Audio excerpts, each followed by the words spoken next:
Ponnani excise circle ഓഫീസിന്റെ ആഭിമുഖ്യത്തിൽ ലഹരിവിരുദ്ധ റാലിയും ബോധവൽക്കരണ ക്ലാസും സംഘടിപ്പിച്ചു. പുകയില വിരുദ്ധ ദിനത്തോടനുബന്ധിച്ചാണ് തൃക്കാവ് ഗവൺമെന്റ് ഹയർ സെക്കൻഡറി സ്കൂളിൽ ബോധവൽക്കരണ പരിപാടികൾ സംഘടിപ്പിച്ചത്. നഗരസഭാ ചെയർപേഴ്സൺ CV സുധ പരിപാടികൾ ഉദ്ഘാടനം ചെയ്തു.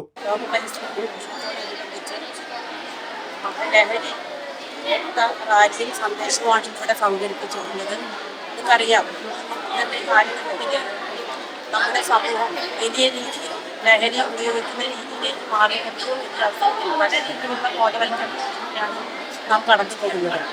നമ്മുടെ കുട്ടികൾ നല്ലൊരു ഭാവിക്കായി അവർ എത്തിച്ച് കൈകോർക്കുന്നത് അത്യാവശ്യമാണ്. ആ രീതിയിൽ അവരെ ബോധവൽക്കരണം ചെയ്ത് നല്ലൊരു സമൂഹമായി മാറ്റിയെടുക്കുന്നത് സാധിക്കട്ടെ എന്ന് ആശംസിച്ചുകൊണ്ട് ഈ പരിപാടി ഔപചാരികമായി ഉദ്ഘാടനത്തിനായി അറിയിച്ചു. PTA പ്രസിഡന്റ് മണികണ്ഠൻ അധ്യക്ഷത വഹിച്ചു. Councillor Sadiq, assistant excise inspector Ganesh എന്നിവർ ആശംസകൾ അർപ്പിച്ച് സംസാരിച്ചു.